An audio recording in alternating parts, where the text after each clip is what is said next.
জিলাপির নাম শুনলেই অনেকের জিভে জল চলে আসে। বিশেষ করে বাঙালির ইফতার বা যে কোনো উৎসবের আয়োজন জিলাপি ছাড়া যেন অসম্পূর্ণ। গরম গরম রসে ভেজা এই মিষ্টি আমাদের খুবই পরিচিত এবং প্রিয় একটি খাবার। রমজান মাসে ইফতারের সময় তো প্রায় প্রতিটি বাজারেই জিলাপির দোকানের সামনে ভিড় দেখা যায়। মুচমুচে ও রসালো জিলাপি তৈরির জন্য সাধারণত খুব বেশি জটিল উপকরণের প্রয়োজন হয় না। এর প্রধান উপকরণ হলো ময়দা, চালের গুঁড়া, টক দই, বেকিং পাউডার বা বেকিং সোডা, চিনি, এলাচ ও তেল। এসব উপকরণ দিয়ে তৈরি খামির নির্দিষ্ট সময় রেখে দিলে তা স্বাভাবিকভাবে ফুলে ওঠে এবং সেই খামির দিয়ে তৈরি করা হয় সুস্বাদু জিলাপি। অর্থাৎ ঐতিহ্যগতভাবে জিলাপি তৈরিতে কোনো ধরনের শিল্প কারখানার রাসায়নিক ব্যবহারের প্রয়োজন নেই। কিন্তু বাস্তবে দেখা যাচ্ছে ভিন্ন চিত্র। অভিযোগ উঠেছে জিলাপিকে আরো মুচমুচে, উজ্জ্বল এবং দীর্ঘ সময় টাটকা রাখতে অনেক অসাধু ব্যবসায়ী ব্যবহার করছেন হাইড্রোজ নামে একটি ক্ষতিকর রাসায়নিক। এই রাসায়নিকটি মূলত টেক্সটাইল বা বস্ত্র শিল্পে ব্যবহৃত হয়। কাপড়ের রং তোলা বা ব্লিচিং এর কাজে এটি ব্যবহার করা হয়, অথচ কিছু দোকানদার সেই শিল্প কারখানার রাসায়নিকই খাদ্যে ব্যবহার করছেন। হাইড্রোজ কি? হাইড্রোজ নামে যে উপাদানটির কথা বাংলাদেশে খাবারের প্রসঙ্গে বলা হয় সেটি সাধারণত সোডিয়াম হাইড্রোসালফাইড বোঝাতে ব্যবহৃত একটি কথ্য নাম। অনেক জায়গায় এটিকে হাইড্রোজ পাউডার বলেও ডাকা হয়। এটি একটি শক্তিশালী শিল্প রাসায়নিক যা মূলত কাপড় বা কাগজ শিল্পে ব্লিচিং বা রং ফ্যাকাশে করার কাজে ব্যবহৃত হয়। টেক্সটাইল শিল্পে কাপড়ের রং তোলার কাজে, কাগজ শিল্পে ব্লিচিং এ কিছু রাসায়নিক প্রক্রিয়ায় রিডিউসিং এজেন্ট হিসেবে হাইড্রোজ ব্যবহার করা হয়।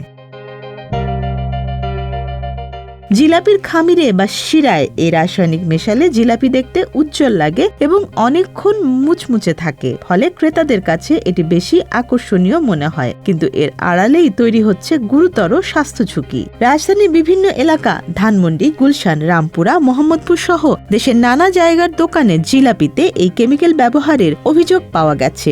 সম্প্রতি রাজধানীর ধানমন্ডি এলাকায় একটি মিষ্টির দোকানে জিলাপি তৈরিতে হাইড্রোজ ব্যবহারের অভিযোগ প্রমাণিত হওয়ায় ভোক্তা সংরক্ষণ অধিদপ্তর ও খাদ্য অধিদপ্তর যৌথ অভিযানে প্রতিষ্ঠানটিকে 1 লাখ টাকা জরিমানা করে। একইভাবে গুলশান ও রামপুরার কয়েকটি দোকানেও অভিযান চালিয়ে হাইড্রোজ ব্যবহারের প্রমাণ পেয়েছে ভোক্তা অধিকার কর্তৃপক্ষ।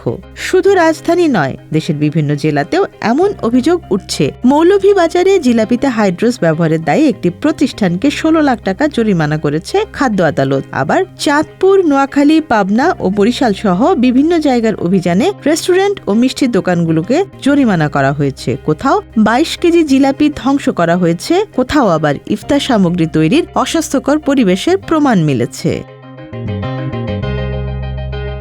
অভিযানের সময় আরেকটি বিষয় সামনে এসেছে। অনেক দোকানি ভোক্তা অধিকার সংরক্ষণ অধিদপ্তরের কর্মকর্তাদের সঙ্গে তর্ক করে দাবি করেছেন হাইড্রোজ ছাড়া নাকি জিলাপি বানানো যায় না, এতে খামির ঠিকমতো থাকে না বা জিলাপি মুচমুচে হয় না। কিন্তু খাদ্য বিশেষজ্ঞরা বলছেন এই দাবি একেবারে ভিত্তিহীন। ঐতিহ্যগতভাবে শত শত বছর ধরে ময়দা, চালের গুঁড়া, টক দই এবং বেকিং সোডা দিয়ে জিলাপির খামির তৈরি করা হচ্ছে। সঠিক অনুপাতে উপকরণ ব্যবহার এবং পর্যাপ্ত সময় ধরে ফার্মেন্টেশন করলে খামির স্বাভাবিকভাবে ফুলে ওঠে এবং ভালো মানের জিলাপি তৈরি করা সম্ভব। অনেক দোকানদারই দাবি করছেন তারা জানেন না হাইড্রোজ কতটা ক্ষতিকর। কেউ কেউ এটিকে খাবার সোডা বা মশলা বলেও উল্লেখ করছেন। তাদের মতে এই উপাদান দিলে জিলাপি মুচমুচে হয় এবং দেখতে সুন্দর লাগে, তাই ক্রেতারাও বেশি পছন্দ করেন।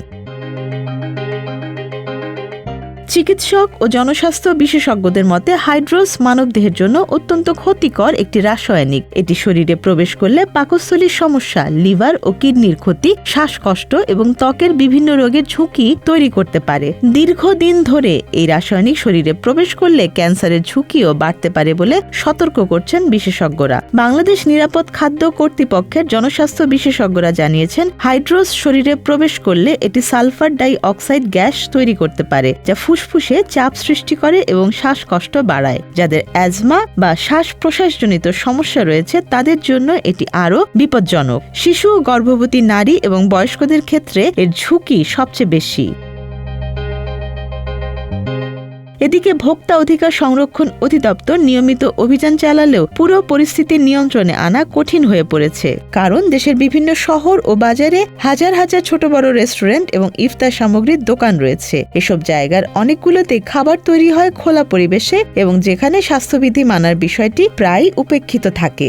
বিশেষজ্ঞদের মতে সমস্যা শুধু জিলাপিতে হাইড্রোস ব্যবহারেই সীমাবদ্ধ নয়। খাদ্যে ভেজাল মেশানোর প্রবণতা বাংলাদেশের দীর্ঘদিনের একটি বাস্তবতা। কখনো ফল পাকাতে কার্বাইড, কখনো মাছ সংরক্ষণে ফরমালিন, আবার কখনো খাবারের রং বাড়াতে শিল্প কারখানার কেমিক্যাল ব্যবহার করা হয়। এতে অজান্তেই প্রতিদিন মানুষের শরীরে প্রবেশ করছে বিষাক্ত উপাদান।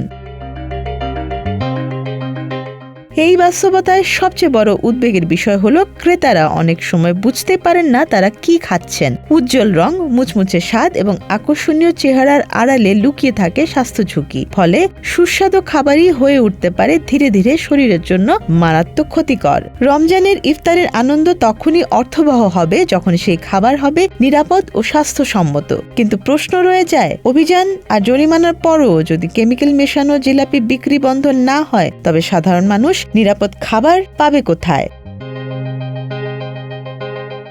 Desk report, Dhaka express.